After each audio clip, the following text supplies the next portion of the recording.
السلام علیکم ورحمۃ اللہ وبرکاتہ۔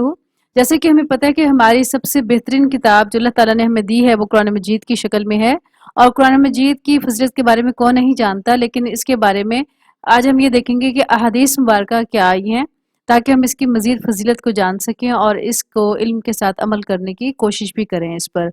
تو دیکھتے ہی ہیں کہ قرآن مجید کی فضیلت کا ذکر احادیث مبارکہ۔ بسم اللہ الرحمن الرحیم۔ اب دیکھتے ہیں کہ حدیث نمبر 11 کیا ہمیں کہتی ہے، قبر میں حفاظت کا ذریعہ کیسے یہ بنتا ہے۔ قرآن پاک کی عظمت کے بارے میں ہم پڑھتے ہیں۔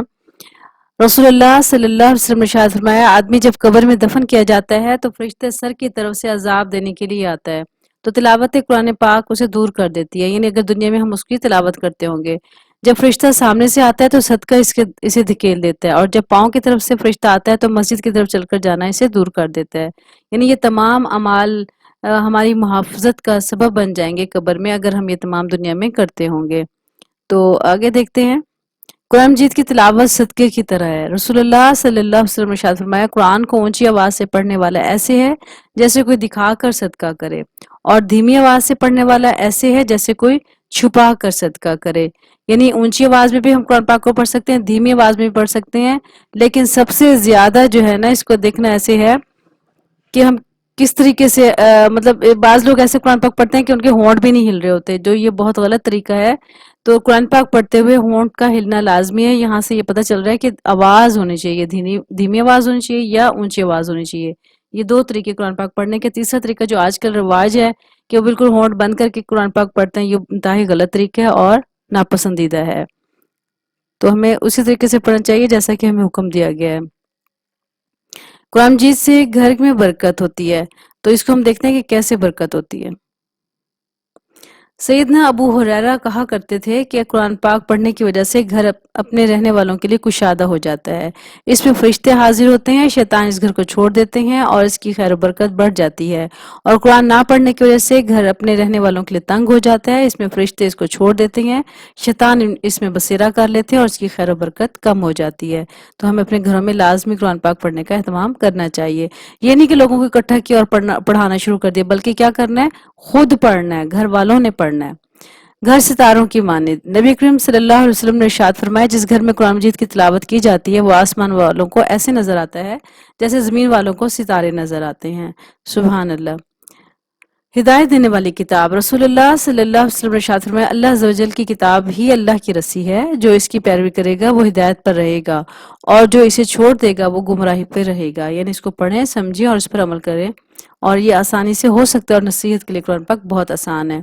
اللہ کے خاص بندے، رسول اللہ صلی اللہ علیہ وسلم نے ارشاد فرمایا، لوگوں میں سے کچھ افراد اللہ والے ہوتے ہیں۔ صحابہ کرام نے عرض کیا، اے اللہ کے رسول وہ کون لوگ ہیں؟ فرمایا، قرآن والے، وہی اللہ والے اور اس کے خاص بندے ہیں۔ قرآن والے سے مراد یہ ہے کہ قرآن پڑھتے ہوں، پڑھاتے ہوں، سیکھتے ہوں، سکھاتے ہوں، تو ہر وقت اس پر عمل کرنے کی کوشش کرتے ہوں، اس کو سیکھنے کی کوشش کرتے ہوں، بس قرآن سے جڑے رہیں، تو وہ قرآن والے کہلاتے ہیں۔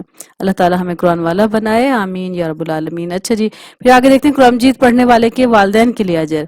رسول اللہ صلی اللہ علیہ وسلم نے ارشاد فرمایا، جس نے قرآن پڑھا، سیکھا اور اس پر عمل کیا تو اس کے والدین کو قیامت کے دن نور کا ایسا تاج پہنایا جائے گا جس کی روشنی سورج کی روشنی کی طرح ہوگی، اور اس کے والدین کو ایسے دو ریشمی حلے پہنائے جائیں گے کہ وہ پوری دنیا میں بھی ان دو حلوں کی قیمت کے برابر نہ ہوگی، یعنی بہت قیمتی ہوں گے۔ وہ کہیں گے، یہ ہمیں کیوں پہنایا گیا؟ تو کہا جائے گا، تمہارے بچے کے قرآن حاصل کرنے کی وجہ سے۔ یعنی اگر بچوں کو ہم علم قرآن دینے کی کوشش کریں گے اور یہ تعلیمات دینے کی کوشش کریں گے تو والدین کا بھی اس میں بہت فائدہ ہے آخرت کا۔ قرآن مجید علم اور حکمت کی روشنی کا سرچشمہ۔ کہا بیان کرتے ہیں، قرآن کو لازم پکڑ لو، کیونکہ قرآن عقل کی تیزی، حکمت کی روشنی اور علم کا سرچشمہ ہے، اور رحمان کی طرف سے نازل ہونے والی کتابوں میں سے سب سے نئی کتاب ہے۔ اللہ نے تورات میں یہ بات فرمائی ہے، اے محمد، میں تم پر جدید تورات نازل کروں گا کہ جو نابینا آنکھوں، بہرے کانوں اور غفلت میں پڑے ہوئے دل کو کھول دے گا۔ یعنی اگر ہم یہ چاہتے ہیں کہ ہمارا دل دماغ کھل جائے اور ہدایت کی طرف آ جائے تو ہمیں قرآن پاک کو پڑھنا سمجھنا ہوگا۔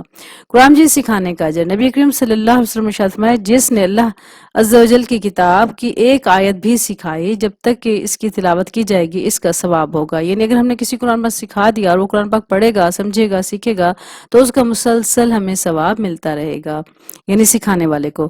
قرآن مجید مزید میں غور و فکر۔ سیدنا عبداللہ بن مسعود رضی اللہ تعالیٰ عنہ نے فرمایا جو شخص علم حاصل کرنا چاہتا ہے تو اسے چاہیے قرآن کریم میں غور و فکر کرے، اس لیے کہ اس میں پہلے اور پیچھے تمام علوم موجود ہیں۔ یعنی غور و فکر سے مراد یہ ہے اس میں دیکھیں کہ اللہ کے کیا احکامات ہیں اور ان پہ ہم نے کیسے عمل کرنا ہے اور کس طرح سے اس کو ہم نے اپنی زندگی میں شامل کرنا ہے۔